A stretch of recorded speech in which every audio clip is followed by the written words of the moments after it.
Hello friends, എല്ലാവർക്കും സ്വാഗതം പുതിയ വീഡിയോയിലേക്ക്. ഇന്ന് ഞാൻ വന്നിട്ടുള്ളത് വളരെ വെറൈറ്റിയും ടേസ്റ്റി ആയിട്ടുള്ള ഒരു വെജിറ്റബിൾ ഡിഷായിട്ടാണ്. നല്ല ക്രിസ്പിയും സ്പൈസിയും ആയിട്ടുള്ള പൊട്ടറ്റോ ഫ്രൈ ആണ് കേട്ടോ ഇന്നിവിടെ ഉണ്ടാക്കാൻ പോകുന്നത്.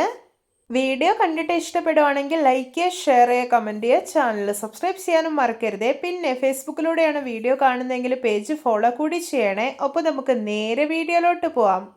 പൊട്ടറ്റോ ഫ്രൈ ഉണ്ടാക്കാൻ വേണ്ടിയിട്ട് ഞാനിവിടെ 2 പൊട്ടറ്റോ ആണ് എടുത്തിട്ടുള്ളത്. ഞാനിത് ക്ലീൻ ചെയ്തതിന് ശേഷം ഇതുപോലെ കനം കുറച്ചൊന്ന് മുറിച്ചെടുത്തിട്ടുണ്ട്. ഒരുപാട് അങ്ങ് കട്ടിയിൽ മുറിച്ചെടുക്കരുത്, ഇതുപോലെ കനം കുറച്ചിട്ട് വേണം മുറിച്ചെടുക്കാനായിട്ട്. ഞാനിവിടെ ഒരു പാൻ നന്നായിട്ട് ചൂടാക്കി എടുത്തിട്ടുണ്ട്. ഇതിലോട്ടൊരു 6 ടേബിൾ സ്പൂൺ ഓയിൽ ഒഴിച്ചു കൊടുക്കാം. ഓയിൽ ചൂടായിട്ട് വരുമ്പോൾ നമ്മൾ മുറിച്ച് വെച്ചിരിക്കുന്ന പൊട്ടറ്റോ എല്ലാം ഉണ്ടല്ലോ, അത് ഇതിലോട്ട് നിരത്തി വെച്ച് കൊടുക്കാം.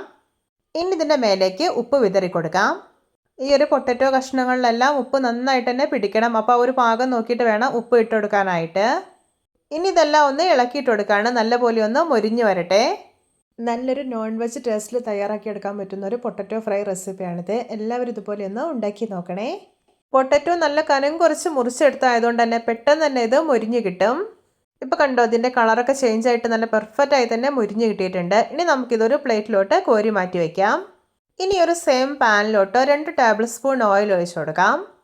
എണ്ണ ചൂടായി കഴിഞ്ഞാൽ ഒരു ലോ ഫ്ലെയിമിൽ വെക്കുക. ഇനി ഇതിലോട്ട് 1.5 ടീസ്പൂൺ മുളക് പൊടി, 1/4 ടീസ്പൂൺ മഞ്ഞൾപ്പൊടി, 1/2 ടീസ്പൂൺ കുരുമുളക് പൊടി, 1/4 ടീസ്പൂൺ ഗരം മസാല, 1 ടീസ്പൂൺ ഇഞ്ചി വെളുത്തുള്ളി പേസ്റ്റ് ഇതെല്ലാം ഇട്ട് കൊടുക്കാം. ഇനി ഐറ്റംസിൻ്റെ എല്ലാം പച്ച ചുവക്കൊന്ന് പോകുന്നവരെ നന്നായിട്ടൊന്ന് ഇളക്കി യോജിപ്പിച്ചെടുക്കാം.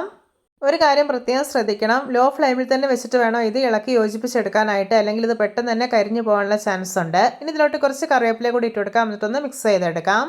ഇപ്പോൾ ഇത് നമ്മുടെ മസാല കണ്ട എണ്ണയൊക്കെ തെളിഞ്ഞ് നല്ല പാകമായിട്ടുണ്ട്. ഇനി ഇതിലോട്ട് ഫ്രൈ ചെയ്ത് വെച്ചിരിക്കുന്ന പൊട്ടറ്റോ ചേർത്ത് കൊടുക്കാം.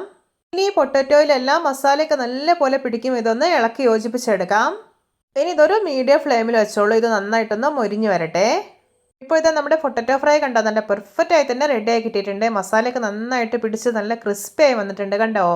ഇത് ചോറിനൊപ്പം കഴിക്കാൻ അടിപൊളി ടേസ്റ്റാണ് കേട്ടോ, നിങ്ങൾക്ക് എന്തായാലും ഇഷ്ടപ്പെടും. പിന്നെ ഇത് നല്ല ക്രിസ്പിയും സ്പൈസി ആയിരിക്കുന്നതുകൊണ്ട് തന്നെ ചുമ്മാ കഴിക്കാനും സൂപ്പർ ടേസ്റ്റിയാണ്. അപ്പോൾ നമ്മുടെയൊക്കെ വീട്ടിൽ എപ്പോഴും ഉണ്ടാകുന്ന വളരെ കുറഞ്ഞ ഇൻഗ്രീഡിയൻസ് ഉപയോഗിച്ചിട്ട് എത്ര സിമ്പിളായിട്ടാണല്ലോ ഈ ഒരു പൊട്ടറ്റോ ഫ്രൈ ഉണ്ടാക്കിയെടുത്തിട്ടുള്ളത്. എല്ലാവർക്കും എൻ്റെ crispy and spicy potato fry recipe ഇഷ്ടപ്പെട്ടെന്ന് വിചാരിക്കുന്നു. ഇഷ്ടപ്പെട്ടാൽ സപ്പോർട്ട് ചെയ്യാൻ മറക്കരുത്. അപ്പോൾ ഇതുപോലെയുള്ള വെറൈറ്റി വീഡിയോകളായി നമുക്ക് വീണ്ടും കണ്ടുമുട്ടാം. Okay, bye bye.